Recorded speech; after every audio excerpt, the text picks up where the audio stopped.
We got a great showing. So maybe, what do you guys think? Maybe about 6:35 we'll get started so we don't have everyone waiting. 6:35. Okay. All right, 2 minutes, everyone. 2 minute countdown.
All right.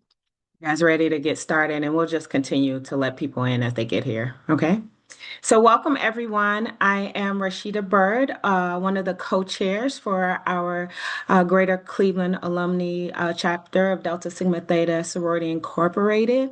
We want to welcome you here tonight to enjoy and learn, maybe not necessarily enjoy, but learn more about the bindover or children in adult prison system here in the state of Ohio, particularly Cuyahoga County.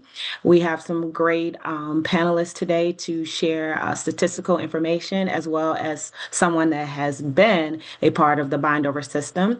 Um, I'll let my other co-chair say a few words of welcoming. Our chair is unavailable tonight. She had a conflict, but she sends her well wishes as well. And again, thank you to everyone that is participating in this conversation tonight. And at the end, we will have a survey that we hope everyone will be able to provide great feedback on the event. And as we work to improve it in the future, we welcome all feedback. Thank you. And I too would add my words of welcome to everyone. It is a honor on behalf of the Greater Cleveland Alumni Chapter of Delta Sigma Theta Sorority Incorporated, presented by the Social Action Committee, to invite you all to this important forum and to thank our panelists for taking their time to share this important information with us. And so we invite you to ask your questions. We do invite you to use the chat. We won't begin to answer questions until the presentation has concluded, but so you don't forget them, go ahead and put them in the chat. And also you can feel free to say hello and offer a greeting in the chat as well.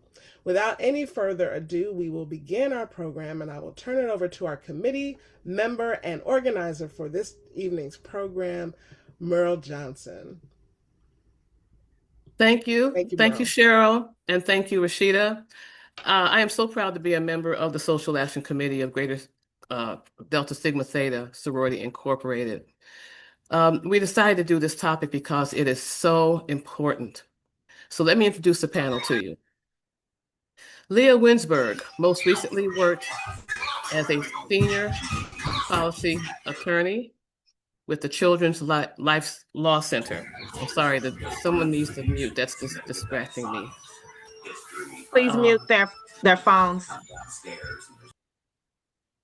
Thank you. I'll start over.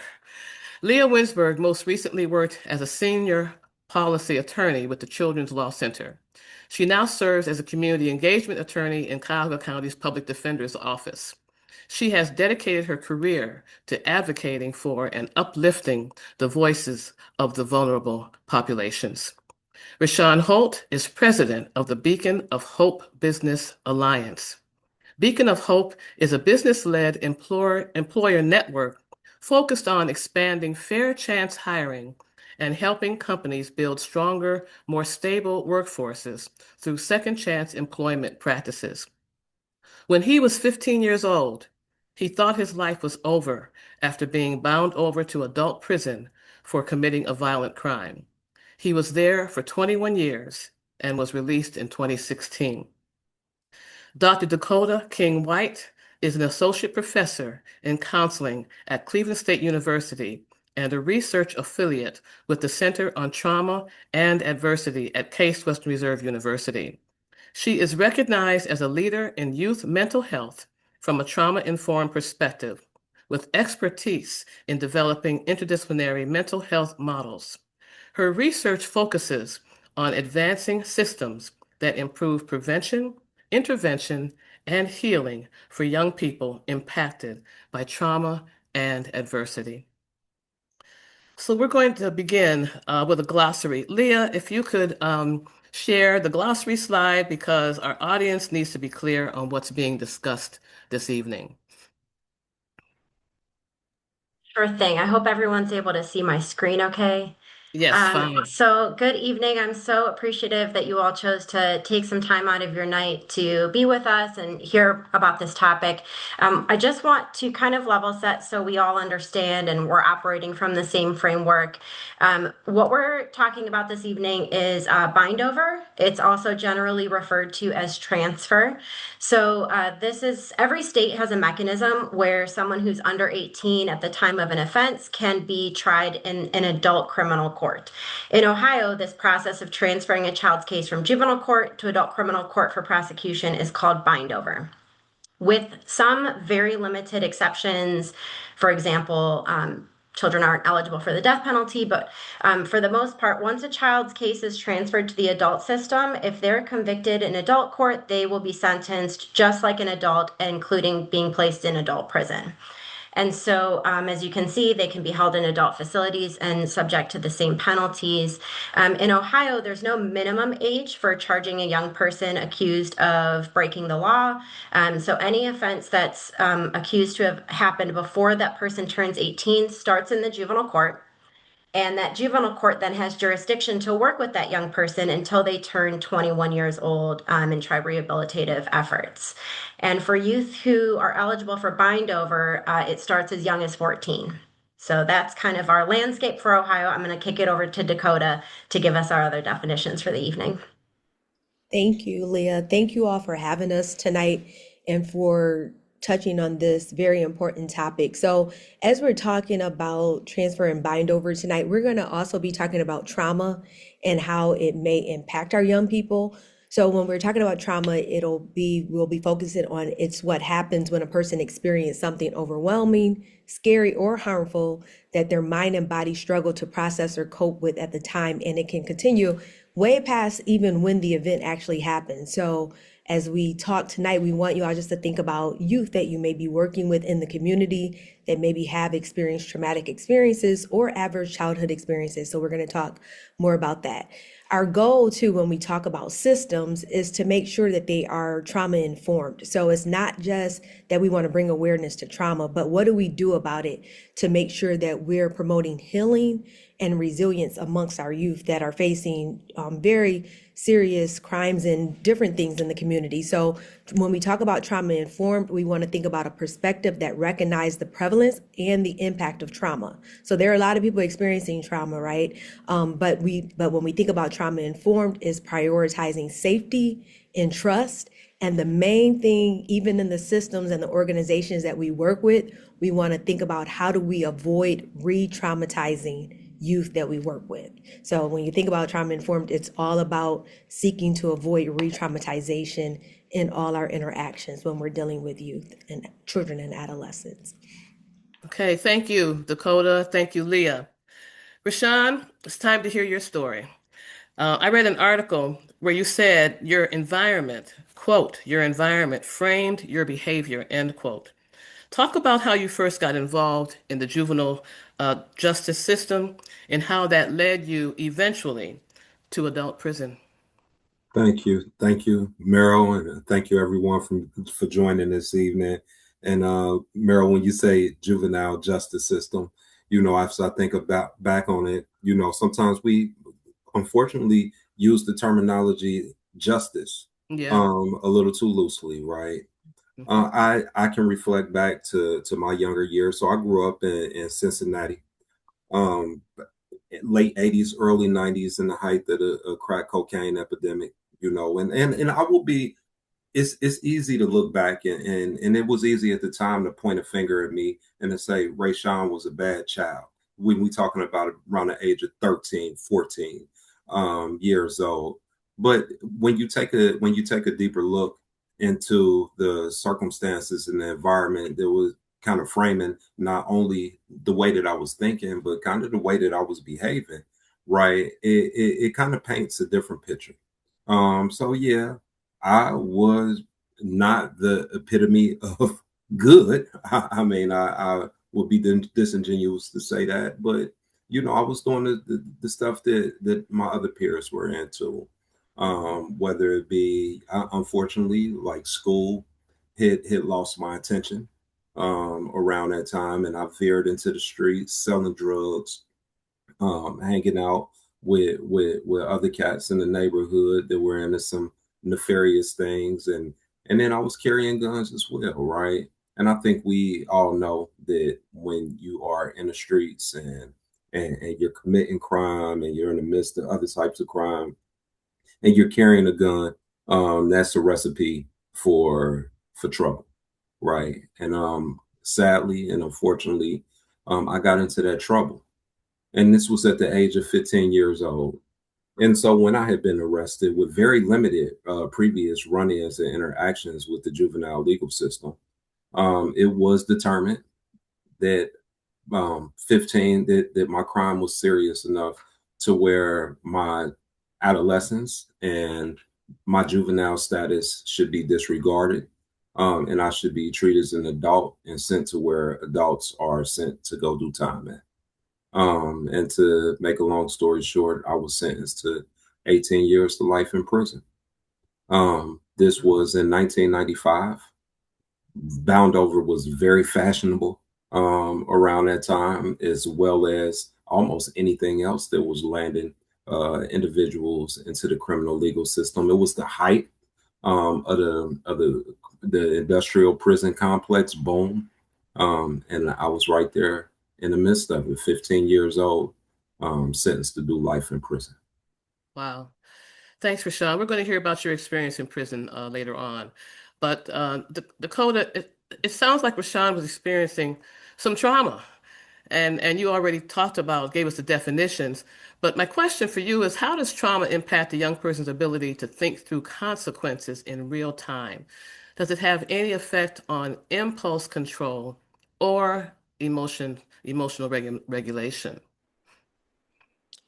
Absolutely. So, like, a lot of the work that I do right now is I study underneath Dr. Bruce Perry, and some of you maybe have read his book. He Yeah. wrote a book called What Happened to You, the boy Hmm. raised as a dog. So, Dr. Perry's work, it looks at the brain and how trauma impacts the brain, right? So, when we think about children that are just being exposed to different things, we always have to think also about ACEs, the Adverse Childhood Experience Study, that looked at when kids are exposed to parental incarceration, neglect, abuse, all of these different things. It has an impact not only on physical health, but mental health and kids' ability to be able to think, right? And think through their decisions. So I often say when we think about trauma, we also have to think about not just the event that is happening. So Leah, if we can just show one of the screens here, there's the SAMHSA is called Substance Abuse and Mental Health Services Administration. They look at something called the 3 E's of trauma. So when we think about trauma, we not only want to think about what it is that's happening to our young people, but we want to think about the event, right? So Rayshawn talked about the different things that he had seen before he became incarcerated, right? So when we Mhm. think about youth that we're working with and even our own children, we have to think about the event, which refers to the actual experience or situation that happens to a person, such as violence, abuse, loss, accidents, or any overwhelming or unsafe event, right? And then when we think about how people react to trauma, we also have to think about how are they experiencing it, right? So Rayshawn maybe went through something, another kid maybe went through the exact same thing, but how we experience that event may not be the same.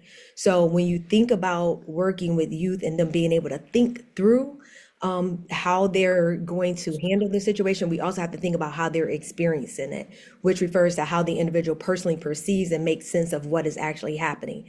And then last but not least, when we think about the three E's of trauma, we also have to think about the effects.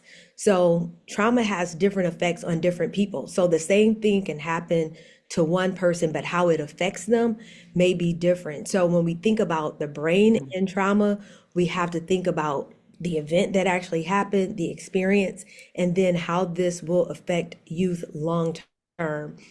So when we think about how this impacts the brain, Dr. Perry, in his work, he talks about if a child is constantly heightened, their ability to be able to think and use their cortex to be able to make sense of things and to make good decisions, that's not going to be able to happen, right? So we want to just make sure that when we're thinking about trauma, that we're not looking at it in isolation, but we're looking at how kids are actually experiencing it and the effects, and that there's not one size fits all on how we help kids bounce back from these different things. So I think that's important when we think about the brain and traumatic experiences, Miro. So Dakota, when a child is experiencing the effects of trauma, and they do something wrong, they don't really think about, wow, if I do this, then this might happen to me. That that doesn't happen, right? No, I mean, and you all think about it even as adults, when we're heightened in the middle of a situation, we're normally not making the best decisions, right? Because Right. the rational side of the brain is Mhm. not able to make good decisions. So another thing that we often say is that someone has to be regulated in order to be able to Mm. reason. And if a kid is constantly in that fight and flight mode, it's going to be hard for them to be able to access the part of the brain for them to be able to think through those things, even adults. So we put this pressure on children to be able to make these, very wise decisions. But at the end of the day, if they're constantly in the middle of toxic, stressful environments or traumatic events, it's going to be hard for them to be able to think rationally. Wow, thank you.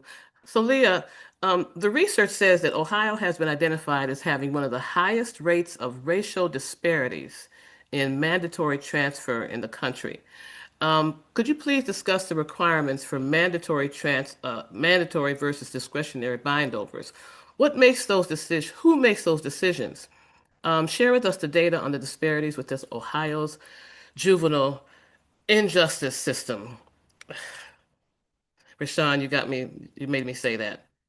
We're all going to be using Rayshawn friendly language tonight. I'm here for it. So, those are very great questions. So, I guess I'll start with, can I take the last piece first about Yeah. how bindovers work and who makes those decisions? So, Mhm. um, essentially, in Ohio, prosecutors are the ones who initiate the request for a bindover to be considered for a child's case. And it's much more nuanced than this, but to boil it down, essentially, there's two types of bindovers. Mandatory are as applied to 16 and 17-year-olds who are accused of what we would consider the most serious offenses, so like murder, aggravated robbery, things of that nature, or if they've committed an offense while using a firearm. There are situations where 14 and 15-year-olds are eligible for mandatory bindover, and those situations are more limited. The discretionary bindovers apply anytime a child is accused of committing a felony offense, any felony offense, as long as they're 14 or older at the time of that offense. So that's obviously really broad, right? The way that this works practically is once there's a request filed by the prosecutor, either mandatory or discretionary, the first thing that happens is the court is going to hold what's called a probable cause hearing. And at this hearing, it's not the same kind of probable cause that we think about, whether the cops have probable cause to pull you over and search your car. It's different, it's its own thing. But essentially, there's a hearing where the rules of evidence are very relaxed. Usually, the way this works is it's someone comes in, usually the police officer, and they just present hearsay evidence. And the court is basically checking to see, do you meet the age requirements? Is your offense of a mandatory nature or a discretionary? And is there some credible evidence? So it's a very, very low legal standard, just some credible evidence that you committed the offense. And the judge is making that decision. So in a mandatory bind over case, if they find that you meet the age and the offense requirements and there's some credible evidence, that's all that happens. Your case then gets transferred to adult court, and then you are prosecuted as though you're an adult. In a discretionary bind over case, there is an additional step that happens next. So we find probable cause, but what we do next is go forward with an amenability hearing. And essentially, each child is evaluated. There's a social history conducted. There's going to be a check in their educational status, any mental health diagnoses, and that report gets delivered to the courtroom. So the judge is making an individualized decision about the evaluation and looking at the factors under the law, and they're weighing to decide if that child would be receptive or amenable to treatment in the juvenile court system, which, like I said earlier, extends until age 21, or if they should be sent to adult court. And so the purpose of this is, in theory, to be, like I said, individualized, and there should be circumstances related to that child that should be considered. So some of the, considerations that Dakota, you mentioned with respect to trauma, right? But what we see often is that, our system isn't without its own history, and we didn't get here on accident. And so, as Rayshawn mentioned, his case happened during an era where it was very, very popular to talk about being tough on crime and being tough on kids, and that didn't happen in a vacuum. So at the inception of juvenile courts, pretty much every state, they've always had this option to transfer children to adult court for very limited serious offenses. But as Rayshawn mentioned, in the late 80s and early 90s, there were a few isolated incidents that involved kids that were highly publicized. And the media narrative just kind of took hold, and it became this kind of hysteria. And at that same time, this political scientist, John DeLulio, coined this term super predator. And that term was used along with some of these media stories that kind of just spread like wildfire. And there was this incorrect prediction that youth of color specifically would be driven by immoral poverty. They're going to fill the streets, committing violent crimes. And so what we saw as a result was nearly every state in our country changed their laws to make it easier to prosecute children as adults, including Ohio. And so our law changed in 1996, and that's still what we have on the books today. We've had some attempts to make some safeguards, but that's where our current mandatory transfer scheme came from. And so while we saw that crime really fell right after that, and DeLulio walked back and said that his predictions were wrong, the damage had already been done. And so I think it's, not without that context that we see the racial disparities we do.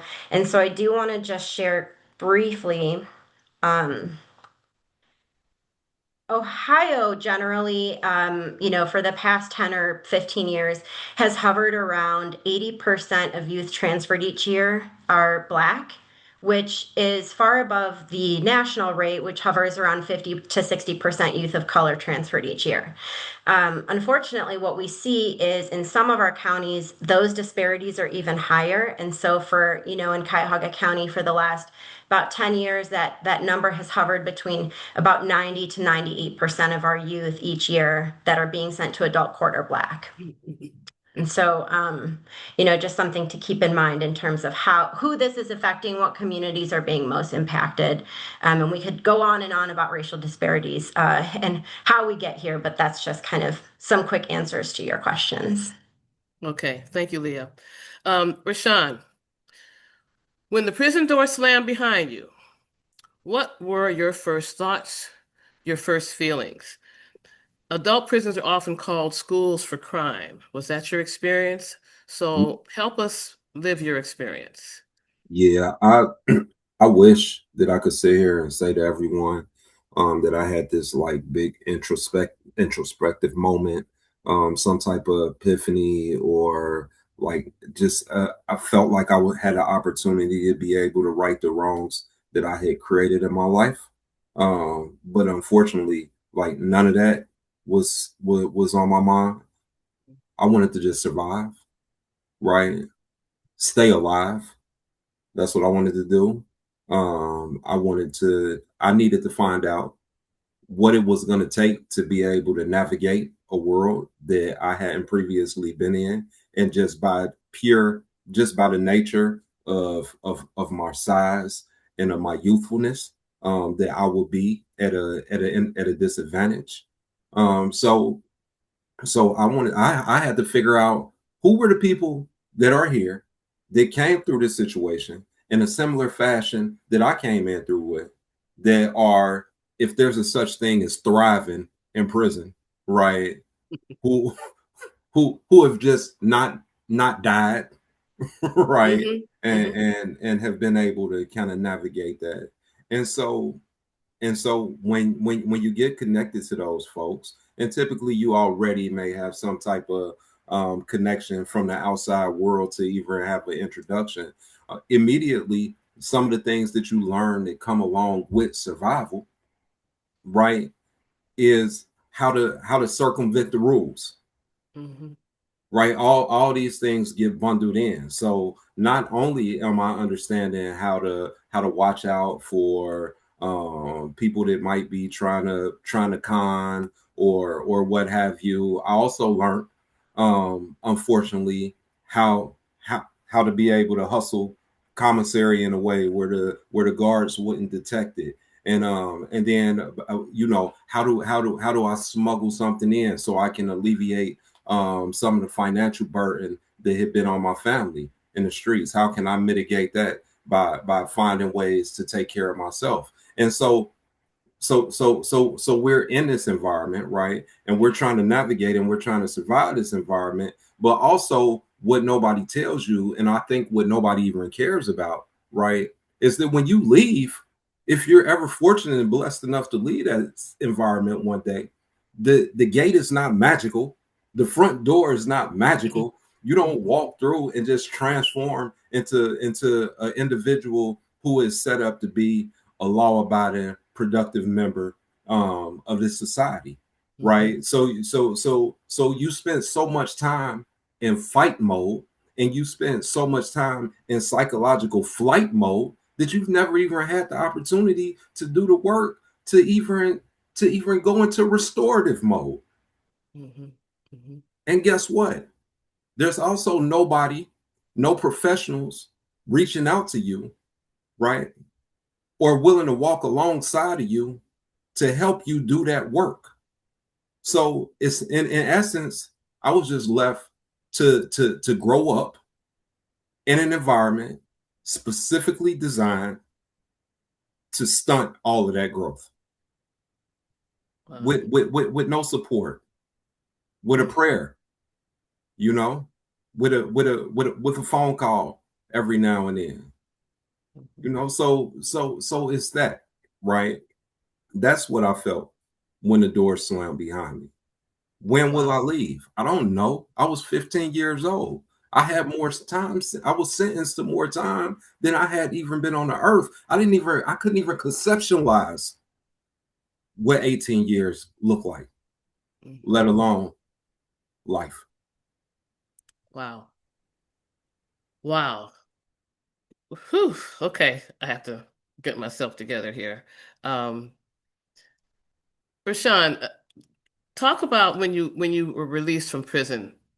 How hard was it for you to get what you needed outside of prison? It's like the book, right? A Brave New World. You don't know what you don't know. Mm-hmm. You've you're not prepared for what it's like to be a responsible adult in the world because you didn't have that organic maturation into those situations and circumstances. Mm-hmm. Things like things like how you interact with an individual, with a person, with a significant other. Mm-hmm. Who how do you manage those relationships? Right? I have a 7-year-old daughter, and I'm still trying to figure out and still trying to balance who I am and still trying to do the work to be a better version of myself and do healing that should have happened a long time ago Mm-hmm. in order to just be a semi present constant in her life. Wow. Right? Nobody teaches you these things. Nobody teaches you don't know what normal conflict resolution looks like. Mm-hmm. You really don't even know what normal looks like. Mm-hmm. And even after making parole, and don't get me wrong, I think everybody on this call can probably guess that I'm grateful for the parole that I was granted. But even once that decision is made, then hey, I think we will go ahead and push him back out there. Nobody is connecting with you to do the real work to help you find yourself, to help you find the psychological pathway that it takes. Forget just to re-enter into society, but to even be able to aspire to some type of sense of normalcy. Wow. So you were just tossed out like a rag. Get out Just there. yeah, yeah. Oh my goodness. Thank you, Rashawn. Thank Thank, you. thank Thank you, you. Lynn. Thank you. Dakota, while in prison, I want some more brain stuff. Um, Tell us what was happening to Rashawn's brain while he was under chronic stress or survival mode. Can you kind of clear that up for us? So I just want us all just to take a minute, Feel free, please. just to sort of deep breathe, to take a deep breath. Mm-hmm. Hearing Rayshawn's story Mm-hmm. and knowing that there are other little boys and little girls going through similar situations Yeah. alone is just heart-wrenching, right? Um, and thinking about what they will need when they leave out of the space. So I do Mm-hmm. want us just to sit with that for a second, right? And no matter what space we may be in, as far as like our professions or organizations that we serve in, I think that's important for us to think about what do young people need before a situation like this happens, and Mm-hmm. what they need when they're there and then when they're transitioning back home. So Mm-hmm. I want to take a deep breath and Thank you. give people a pause because I think Yeah. that's important when we talk about this work and the importance of Rashawn telling the story, Leah telling us the legal aspect, and Meryl, you moderating this conversation. So I think I just want us just to take a quick pause with that. Okay.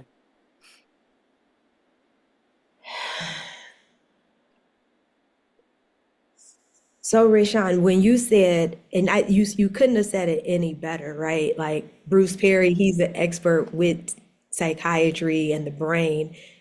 And he says it just like you said it when you said that while there, you were in constant survival mode. Yeah. Yeah. So it's almost like when you think about the brain and when it's hijacked, you cannot access the cortex or to be able to think rationally. And I think we said that earlier, right? And I think we also need to bring awareness to that the prefrontal cortex is not fully developed until the mid 20s. Okay, help us with some definitions now. You mentioned amygdala, you said prefrontal cortex. Yeah, Just want to make sure everybody is on the same page. so Lee Uh, is going to show a screen here. So okay. when you think about those lower brain areas like the brain stem, Those sort of handle survival functions. So it's sort of that breathing, the heart rate, the fight and flight, right? But if we're constantly living in that survival mode, we're constantly operating out of that lower brain area, not the logic cortex, that higher brain area, that green part. And that's where we really want young people to be able to operate out of, right? To make good decisions. So that higher brain area that's in green there, that's where we want our young people to be able to operate out of. But if they're constantly in that survival mode, they're not able to access that cortex to make good decisions, right? Or to make the best decisions. You all, like I keep even going back to us as adults, fully grown adults. If we are in that heightened area constantly, we're going to constantly operate out of that lower brain area. Mhm. So we have to think about, when we think about young people who are in justice systems or in situations where we're trying to prevent those things, we have to think about what types of strategies should we be putting in place to make sure that they feel supported. So I love what you said, Rayshawn. Who are the mental health professionals, or who are the people who are standing right beside kids to help them when they're in the system or before they get in the system, right? So I want us to go to the next screen, and just to talk a little bit more about the brain. And so Dr. Perry, with his work, he talks about, like, if you look at that red area, it says terror. If a kid is constantly in that terror state, the functional IQ of how they're operating is very low. Can't even think clearly. And it doesn't mean that a kid isn't smart. It just means if they're in that constant terror, that we're not going to see the highest functioning of that child. So some of the possible effects, and again, going back to what Rayshawn said, we may see hypervigilance in kids, emotional reactivity, anxiety, distrust of systems, of adults, difficulty concentrating. So what we may think may be inattentiveness or hyperactivity, it could be just that terror within a child, increased impulsivity. These are just different things that we may see when we talk about a child that has been exposed to traumatic experiences, or in a juvenile system, right? Where they're constantly in the survival mode. We're not going to see that calm state normally. Sorry to interrupt, or students in school. Okay, just relating to students in school who are experiencing that same thing. Absolutely, absolutely. Mhm. So I think when we think about the brain and how all of this impacts our youth, we have to think about, how do we create systems that kids, this these safe spaces, and adults to be able to advocate and to give them words, and to be able to sit at tables to be able to advocate for services that kids may need within different spaces. Mhm. Okay, were you going to share any more on the slide? Now that's going to be it right there. Yeah. Okay, all right. So I want to move to Leah. As I said in the introduction, your life has been spent uplifting the voices of vulnerable populations. Please share some of your experiences with youth, and you've had a lot of experiences with youth who have spent time in adult prisons. Let's hear some of their stories. Yeah, I think, when I started out as an attorney, I had worked in social services with children and young people. Prior to that, when I started as an attorney in Cuyahoga County, I was representing young people who were facing bind over to adult court. And I, Cuyahoga County utilizes bind over and relies on bind over more than other counties in the state. I'm going to share a slide really quickly just to kind of illustrate the practice here and how that looks a bit different. You know, it really felt like a call to action for me, both personally and professionally, to think about ways that we can work to reduce this for our young people. I mean, I believe that no child belongs in the adult system, and no child belongs in adult prison. But what we see is that Cuyahoga County sends more kids to the adult system than the other large counties in Ohio combined each year. And so our kids, our kiddos are, predominantly feeling the weight of this kind of a tactic and this kind of an outcome in their life. And so, what I felt like really was missing from the conversation, I mean, we have this data, and we also have a lot of data on brain science. We know what works for kids. We know that bind over doesn't make us safer, it increases crime. Kids are exposed to violence. Their suicide rates are really high in adult prison. Just all of these outcomes are really bad. And we're not actually putting the money into helping to restore victims of crime, providing restorative practices. So we're kind of continuing these practices knowing that we're not moving the needle forward. So I felt like I really wanted to spend some time helping to amplify the voices of those who were actually impacted by these laws and bound over. So I have also been representing people who went into adult prison as children and are eligible now for parole hearings. And most of them, they've been incarcerated for decades, just like Rayshawn, and had, a lot of those similar experiences. And what's really been meaningful is learning their stories. What we do is prepare mitigation and, kind of a picture to the parole board of who is this person? Who was this person at the time? Who was this child? Their circumstances were not considered, or if they were, they weren't considered as mitigating at the time of sentencing. And so it's really important to paint that picture.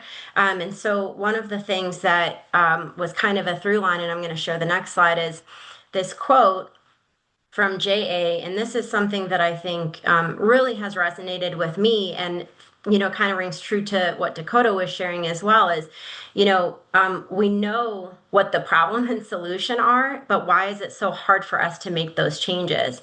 And JA was reflecting, he was a child and sent to adult prison. And he said, as I look at these young men, they're children. And as dysfunctional as they may be, they're still children. Yes, there must be penalties and perhaps punishment for crimes, but I think we focus too much on what happened and apply so little interest toward why it happened.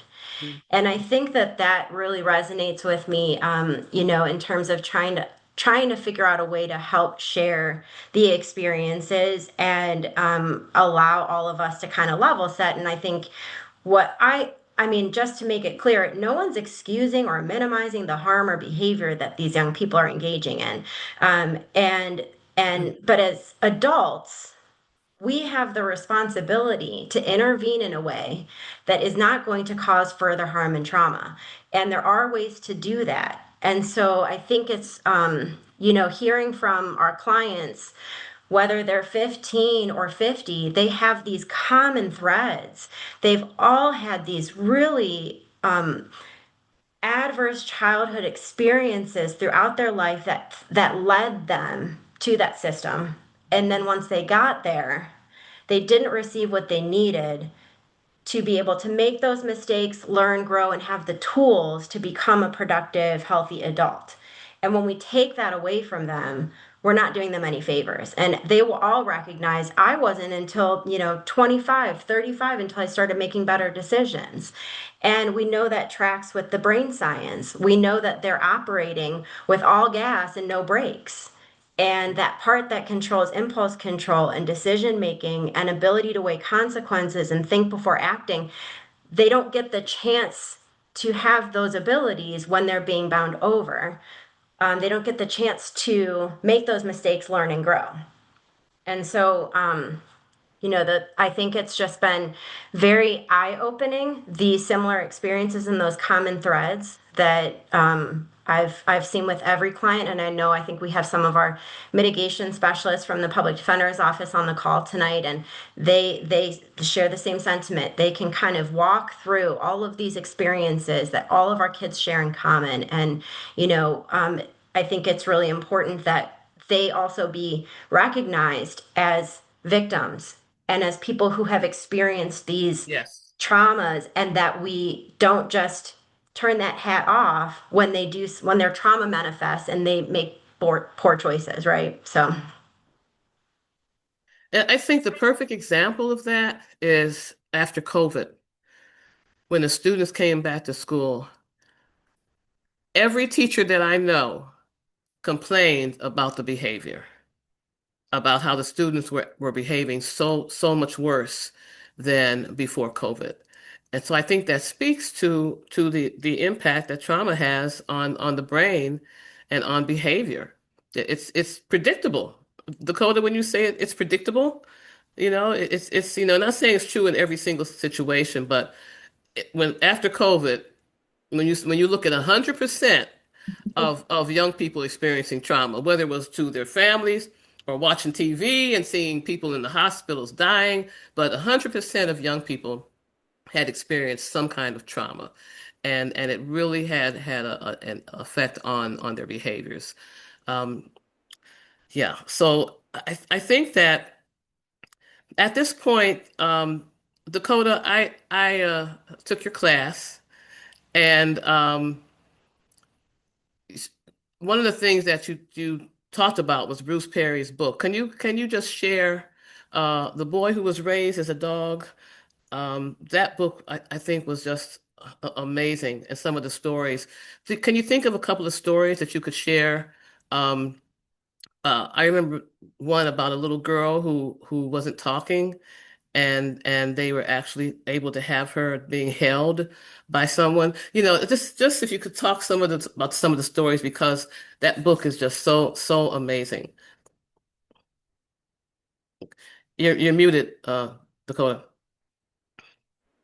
Thank you, Meryl. So we created a resource guide at the end of the presentation where we're going to share a QR code where you can go and look at all the books, the articles that we recommended. The book that Meryl is referencing is called The Boy Who Was Raised as a Dog. Is by Dr. Bruce Perry, and it's an amazing book. I would say for people who are not clinicians and you're just thinking about, okay, just understanding trauma and trauma informed approaches, I would honestly say his newer book, What Happened to You, with Oprah Yeah. and Dr. Perry, it really breaks down the brain. It helps you understand, like, even it'll probably have you reflecting yourself outside of thinking about children and adolescents you may work with. But I would definitely recommend that book, What Happened to Now, I did the audiobook, and it really helps to hear Oprah's voice You. and Dr. Perry's voice. Just makes to me it made a big difference to hear both of their voices as opposed to reading the book. But that's an amazing book. Absolutely. And the chart that I showed with the brain, with the terror and calm, that our goal really when we're working with children is really for us to be able to be at that calm or alert state, for us to Hmm. be able to see really how smart our children are, right? Like I think we have a lot of children who are extremely bright, but they're operating in terror or at Hmm. that survival mode where we can't see how bright they really are. In Hmm. the book of What Happened to You, that chart is also in there and it explains it and it breaks it down even more. So I would definitely recommend that, the What Happened to You by Dr. Bruce Perry. Before you, Yeah, Boy Who Was Raised as a Dog, that The Boy Who Was Raised as a Dog is a really intense read. it really is. Yeah. That book was on my mind for a long time after I read it, because some of those stories are just really incredible. So as we wind down, um, what's one message that you want the audience to leave with today? Uh, just think about what you want our audience to leave with, and I'll be last. But why don't we start with Leah? What's a message that you want the audience to leave with today? I think I just really want everyone to have a common goal of treating our kids like kids. There isn't some magic thing that a child can do that makes them capable of functioning like an adult or deserving of punishment like an adult. And so, um, I think I would just want everyone to keep that in mind. We hear a lot, especially in the media and public conversations about harm our young people are committing. And I just want everyone to remember that we should really just be treating them like kids and doing what we know works, and giving them the room to address whatever they're dealing with and grow and mature and be able to make those mistakes without it impacting the rest of their life. And throwing them away is not the answer. So that's what I would leave us with. Thanks, Leah. What about you, Rashawn? I have really subscribed to the golden rule. Um, just treat people the way that you would want to be treated if it were you and or your family in that situation, right? Go to walk into one of your kids or nieces and nephews or loved ones room while they're on the phone or on a video game talking to somebody. Just listen to the conversation, right? Or get into a debate with one of them, right? And listen to their ideas and get them and get them grace for their youthful self. They're in a place and space psychologically that they're supposed to be in, developmental wise. And when we're talking about other people's kids, think of it as your own. You don't see the judges and the prosecutors or the affluent business people. You don't see their children getting sent to adult prison for life. Their 14-year-old nieces and nephews sent to prison for life. So just have the same grace to let go of the otherism and treat people the same way that you would want to be treated as if it were you or yours. Thank you. And Dakota, what's your message? I would definitely say prevention is better than punishment. Amen. I'm sorry, I gotta say amen. Amen. Wow. Than punishment. Whew. So Mhm. when we think about trauma-informed systems, like I think it's important for us to educate people on what is trauma, what should systems be doing ahead of time to support children who have been impacted by traumatic experiences, and making sure that things that need to be funded are funded in order for children to get the help that they need before, and if they do end up in trouble, making sure that they get those resources. So prevention, hopefully, but if it's not prevention, making sure resources are there in order for kids to be supported from that trauma-informed lens. Thank you. My message, I believe that every educator should be trained in trauma-informed teaching strategies. As I said, I took a class of Dakota's and I've taken a lot of other training. It is so important for teachers to understand the importance of students feeling safe. And that should be the number one thing, that students need to feel safe. And when one student feels unsafe, the whole class is going to feel unsafe. And so those are the kinds of things. And then when you talk about prevention, Dakota, when you go to school board meetings, folks who are listening, ask about mental health services. Ask about, guidance counselors, social workers. I mean, they're usually the first ones that get laid off when there are issues in a school district. And it's just, those are the kinds of things that I think are important when you talk about prevention. So, just to listen to Rashawn's story, I'm glad you're here and that you survived. And I hope that you're Me getting too. yeah. And I do hope you're getting whatever help you need, Rashawn.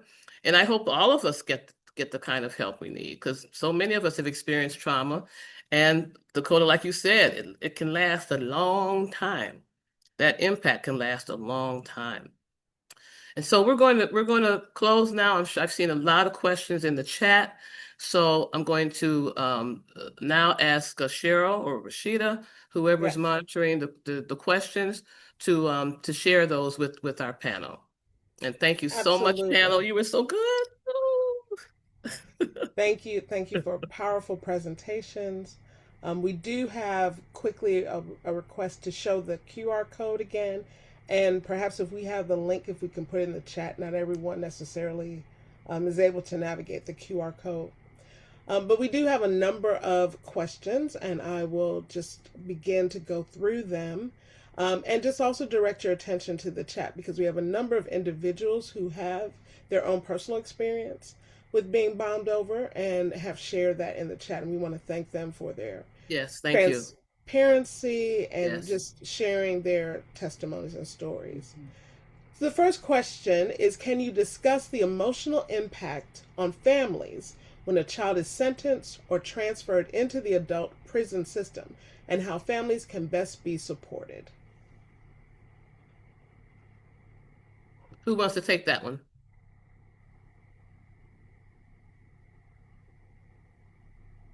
Can you repeat that question one more time, please? I'm sorry. Sure. Can you discuss the emotional impact on families when a child is sentenced or transferred into the adult prison system and how It's families can best be supported? it's horrible. That's the impact. I can't tell you even to this day. My mother tells me about the sleepless nights that she had, just worrying about my physical safety, my psychological safety, or what have you.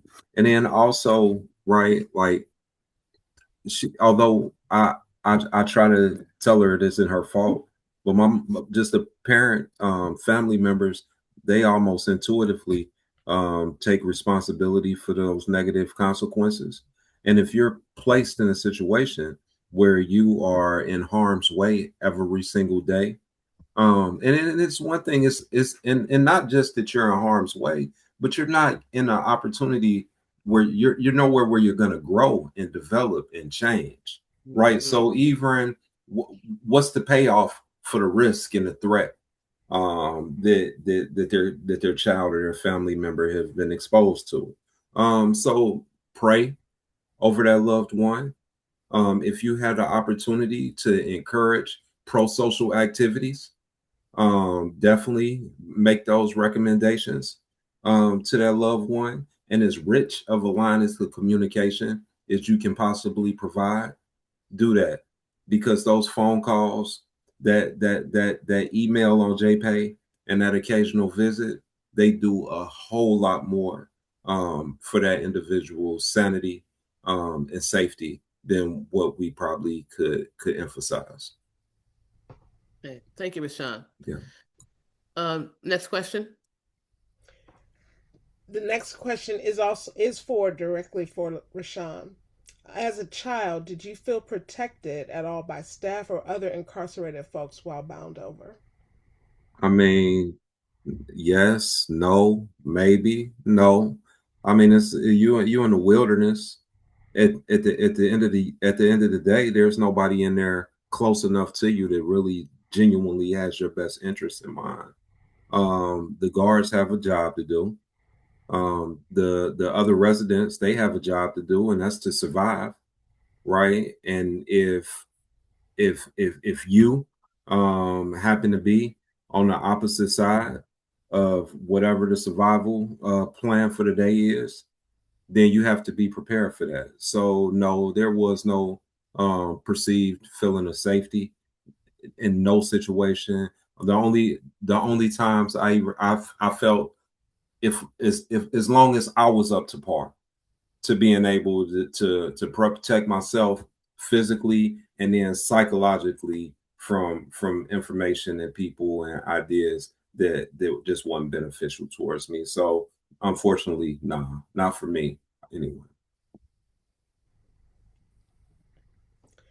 And I just want to note that Leah placed a resource in the chat for impacted individuals and families of youth in the adult system. There's a network you can join through this national organization. The link is there. Thank you. Thank you, Leah. The next question: what efforts, if any, are being made to amend the current Ohio mandates on bindover? I will weigh in on that one. A couple General Assemblies ago, we had a bill that was introduced that would have essentially eliminated mandatory bindovers and made all bindovers discretionary.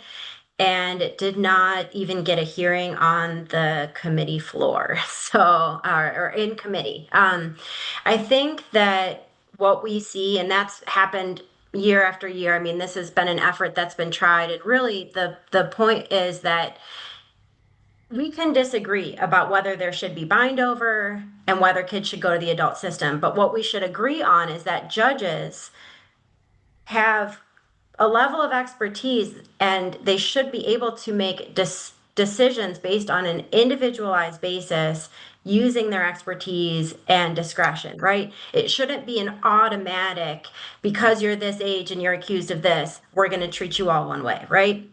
So at the end of the day, we really should just put that decision back in the hands of a jurist instead of a prosecutor, and to consider the child individually.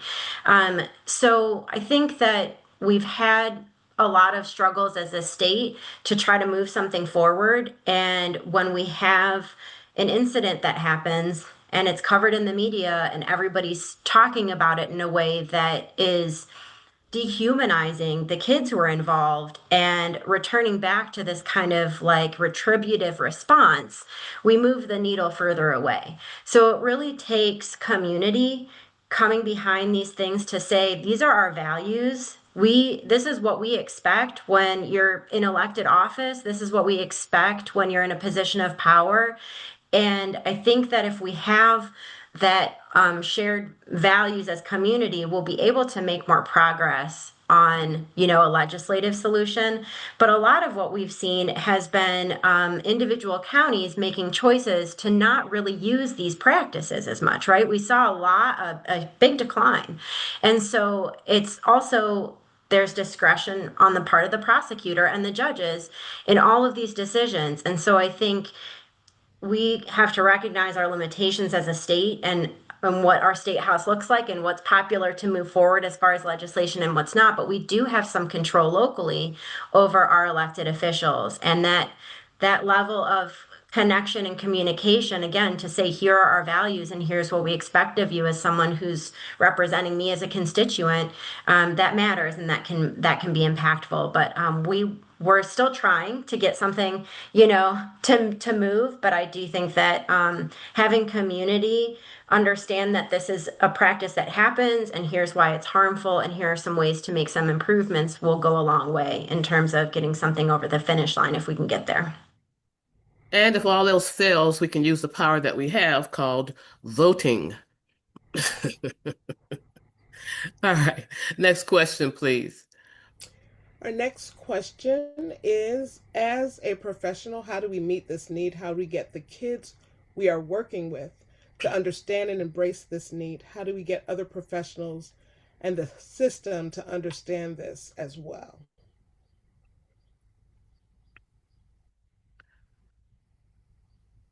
To go ahead, Rashawn. Yeah, keep talking about it. Mhm. Forums like this, they can't be one and done. We can't spend an hour and a half with one another this evening, and then the conversation just fall off from the wayside. Mhm. We have to continue to speak truth to power. And when we know better and we see systems that aren't doing better, we have to call it out.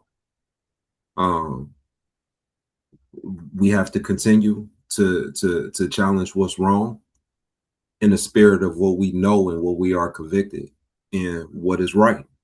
Mhm. That's, I mean, that's how change happens. One person, one heart at a time until it gets to the right person, Mhm. right? And then we can start seeing um, more broader systematic things shift.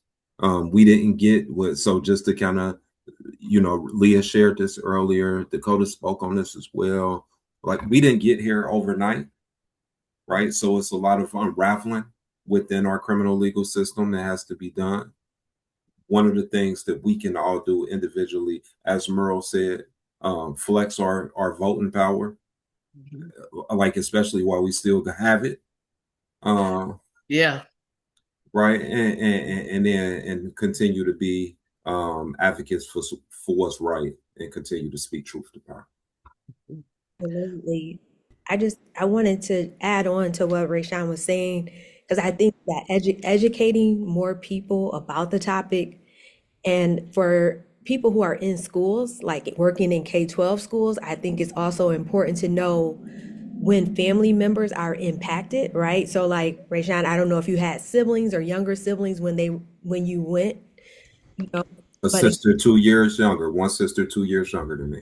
absolutely. So think about kids who are coming to school dealing with these types of things in their family dynamic, right? So I think we have to also think about how do we support children and not just look at their behaviors when they're coming to school, but what types of things do they need within the system, within K-12 systems. So Mhm. educating people about what is trauma informed, what systems do we need to put in place to make sure that the kids are supported who are there in the schools too. I think that's important as well. So the more awareness, professional development, resources, we have to think about what type, and also mental health supports within the community that are operating from that trauma informed lens too. And there is so much information online. Gotta lift up Dr. Bruce Perry again, but also, Sesame Street does a thing on trauma. So it's all over the place, and it's just, um, don't wait on somebody to come and train you or to give you information. Just, look it up. It's there. There is so much information. It's amazing. Snuffleupagus and Big Bird have evolved faster than our criminal legal system, huh? That's great. Okay. Next Can question, I please. can I Oh, go just ahead. share I'm one sorry, All right. Leah. All one right. one Go point ahead. on that? So, I know that there's obviously been a lot of really great receptivity to this topic tonight, and I know one of the things, like Rayshawn said, have these conversations. Um, Rayshawn was generous enough to share some of his time and his story as part of a documentary that I created with some colleagues that kind of walk through the life of 10 people who were sent to prison, adult prison as children. And the documentary is going to be released for public screening in the Cleveland area at some point in the near future. We're navigating some date logistics, but that, if Marl, if you and maybe perhaps the sorors here might be kind enough to share that with your network once we have a flyer available, that would be another way that you all could Glad to. encourage your network, your community, and other folks to show up and learn and continue the conversation, because there will also be some resources shared there as well. But I do think that finding ways to bring people in to these stories and hear this information, helps create that community and some action steps too. And what's the name of the documentary? The documentary is called "We Grew Up: Kids in Adult Prison."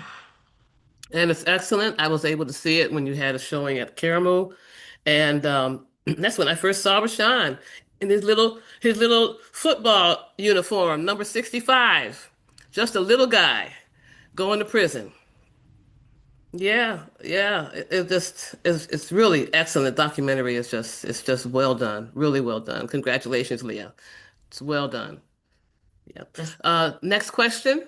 So I want to let everyone know that as we're reaching a point of wrapping up, I dropped an evaluation form, a link in the chat. So we do like to receive your feedback. We've gotten some wonderful comments in the chat about this program, and we're grateful for that. But if you wouldn't mind taking a moment to fill out a brief evaluation, we'd appreciate that as well. And I see Rashida has her hand Yeah, raised. I got so wrapped up. I'm glad you said that, Cheryl, because it reminded me what I wanted to say, because I've kind of been engaged with each of the different panelists. Um, I appreciate Merle for bringing this subject attention to our committee so that we can share out broadly to the greater Cleveland committee.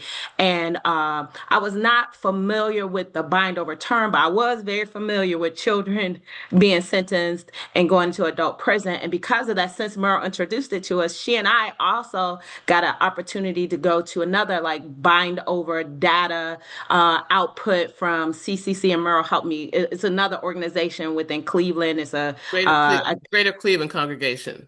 and greater and again, Yeah. similar information, statistics the same, but one of the things I know that organization is able to do when we talk about what can we do, move the needle, they do something. And again, Mara, help me out if I have the term incorrect. I think it's like watching, when there are Mm-hmm. cases that Yeah. are sent to bind over. They are regular people like us, but they're ensuring that basic rules are followed, not just people blindly just making judgments and choices. They, by them being present, because some children may not have a community, but if you have people sitting there, maybe the judges will sit straight, the prosecutors will sit straight, and they ensure they follow the rules in the right way. And so it helped me kind of understand what else is happening out there. And lastly, please fill out the survey, because we want to do the next phase. What does the next phase look like? Is it just a conversation like this? Maybe it's in person, maybe it's something more. So we want to continue to do this. We're not sure what the next thing will be per se, but we will use the feedback so that we can make the next event more robust and more informative for everyone. Okay, now we're not done yet because I just want to say some of the people in GCC actually sat through as many as 165 hearings where they were able to listen to what was going on with our youth. There's one question that I really want Leah to very quickly answer, if she could. It says, "What can we as professionals do to change the laws? How can we get involved?" So, Leah, I know you're aware of the legislation and so forth. Can you just give a answer to that question? Because I think that question is really, really important. So there is no bill right now that would attempt to address bind over.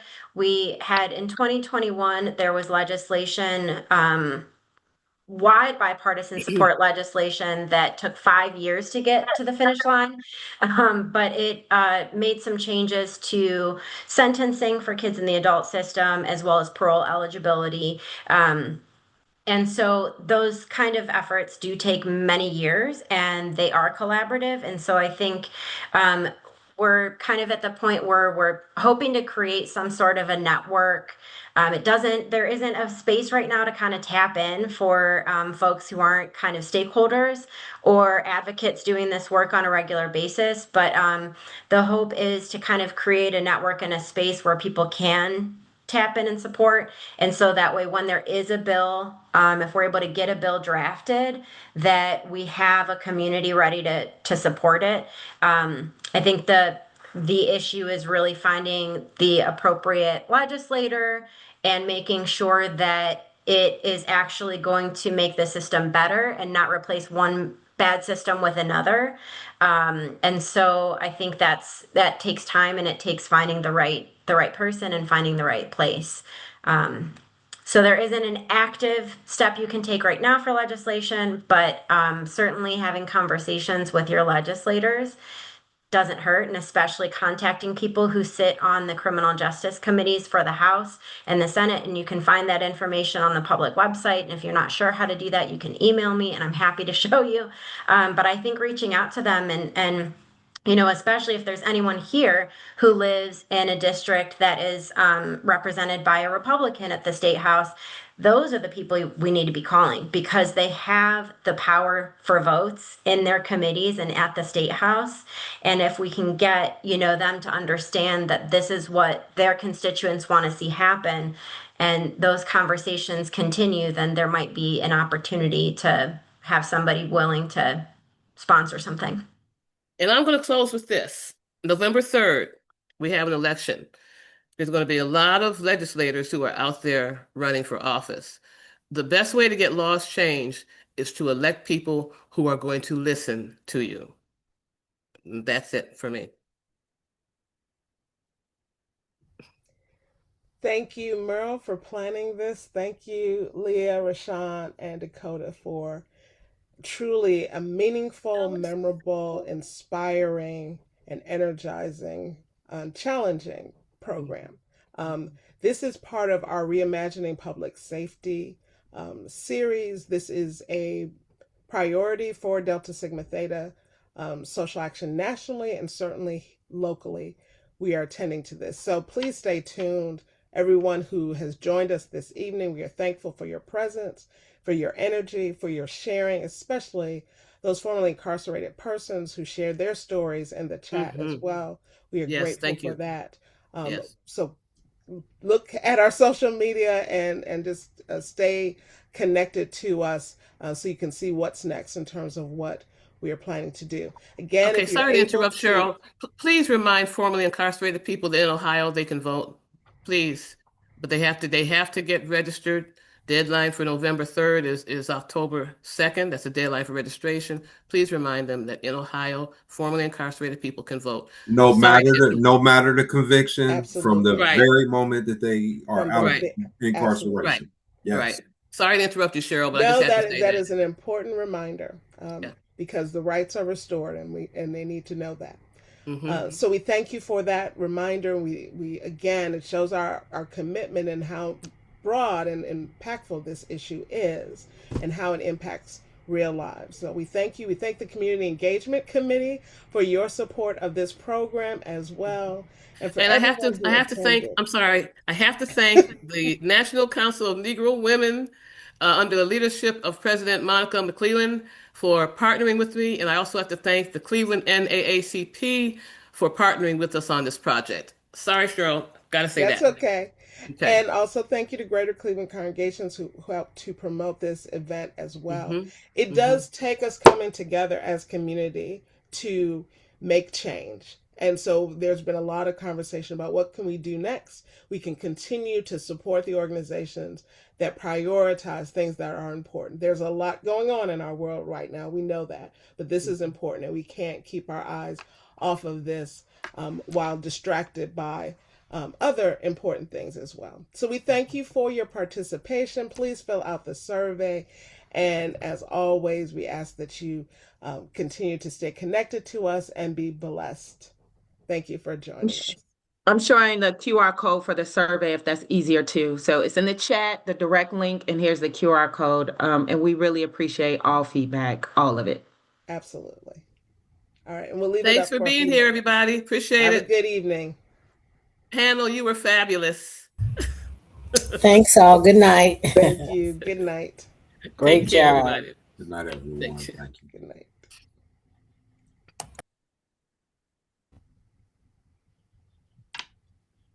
All right. And I will end the meeting in about 10 seconds.